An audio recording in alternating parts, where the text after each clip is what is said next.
फूलों की नगरी सिकंदरपुर से जनसत्ता दल प्रत्याशी अजय राय ने किया पर्चा दाखिल। उत्तर प्रदेश जनपद बलिया से है, जहां आज सिकंदरपुर विधानसभा से जनसत्ता दल के उम्मीदवार अपने दल बल के साथ अपने गांव करमौता में भ्रमण कर लोगों का आशीर्वाद लिया और फिर बलिया नामांकन करने अपने काफिले के साथ निकल पड़े और वहां मौजूद लोगों में काफी खुशी और उत्साह देखने को मिला।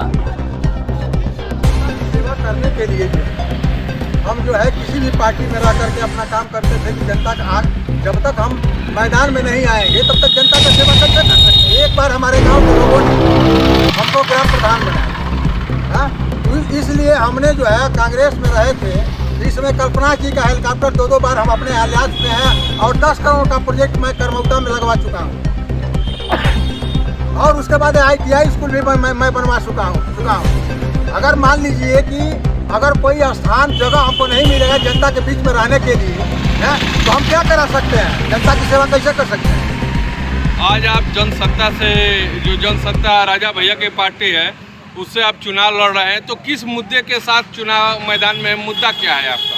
मुद्दा यही है कि भाई हम किसी भी पार्टी से चुनाव लड़े कि मैदान में आएंगे तो जनता का कोई कार्य कर पाएंगे, ऐसे कुछ नहीं हो पाएगा। अभी आपके विधानसभा में क्षेत्रीय समस्याएं क्या क्या हैं? किन मुद्दों को लेकर आप जनता से वोट मांगने जाएंगे? ऐसा है कि क्षेत्रीय समस्या तो बहुत कुछ है, समस्या के बारे में तो नहीं पूछना कौन कौन सी समस्या है, लेकिन कोई भी समस्या होगी तो जब तक आदमी आगे आएगा नहीं तब तक उस समस्या का समाधान कैसे हो पाएगा। आज आप नामांकन करने जा रहे हैं, तो इस नामांकन के अवसर पर आप क्षेत्रवासियों से क्या कुछ अपील करना चाहेंगे, क्या करना चाहेंगे?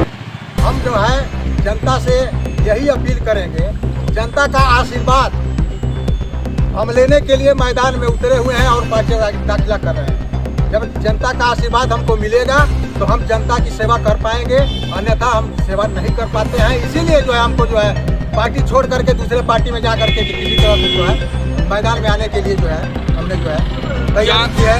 कांग्रेस छोड़ने का क्या आपको अभी भी कष्ट है? कष्ट क्यों है भाई? कष्ट नहीं है, कष्ट इसलिए है कि हम जब तक कांग्रेस में रहे हैं हमने कहा कि हमको कम से कम मैदान में ले आकर के खड़ा करके जनता की सेवा के लिए कम से कम हमको प्रतिनिधि बनाइए। कांग्रेस ने कभी हमको प्रतिनिधि नहीं बनाई। इसका नतीजा है कि हम किसी दूसरे पार्टी राजा भैया के पार्टी में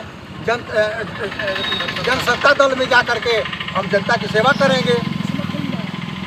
उसका समर्थन मिला है, जनसत्ता का राजा भैया का समर्थन मिला है हमको, इसलिए जो हम चाहते हैं कि राजा भैया के पार्टी से आकर के जनसत्ता दल के साथ हम आकर के और मैदान में जनता के सामने अपना प्रतिनिधित्व करूं।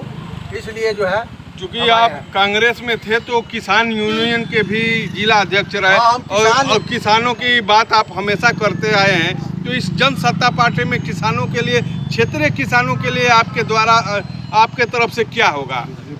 ऐसा है कि जैसा बिजली है, पानी है, गांव की समस्याएं हैं और धान क्रय केंद्र जो है इस पर जो है किसान पहले तो लाइन में नहीं खड़े होते हैं, जो लाइन में खड़े होते हैं तो कम से कम एक महीने के लिए खड़े हो जाते हैं।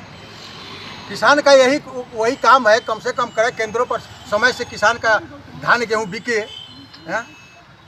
रेट चाहे जो भी हो, सरकार जो भी लगाती है कम से कम वो बिकेगा तभी तो सरकार किसान के पास जाएगा। किसान के पास पैसा नहीं ना होता है। किसान जो क्षेत्रीय विधायक द्वारा अभी कहा जा रहा है और कहा गया कि जो जितना चाहिए खरीदारी करनी उतनी खरीदारी हो चुकी है, इस पे आप क्या कहेंगे? खरीदारी हो चुकी है तो कागज में हुई होगी। हमने तो जाकर क्रय केंद्रों पर देखा है कि 15 दिन से गाड़ियाँ खड़ी थी। किसान जब जाते हैं तो उनका कम से कम उनका खरीद किया जाए, उतना ही लोगों को बुलाया जाए जितनी खरीद किया जाए। बिचौलिए की खरीदारी हो सकती है कि बिचौलिए की खरीदारी किए होंगे लोग। ठीक है, धन्यवाद। मुद्दा तो मान लीजिए हज़ारों है, मुद्दा हज़ारों बताया जाए उससे कोई फ़र्क नहीं पड़ता है, लेकिन हमारी मुद्दा यही है कि सिकंदरपुर में विकास का मुद्दा, जैसे कि मान लीजिए कि गरीबों का मसीहा बन जाए और महिलाओं का सम्मान, दलितों का उत्थान, यही हमारी 2022 की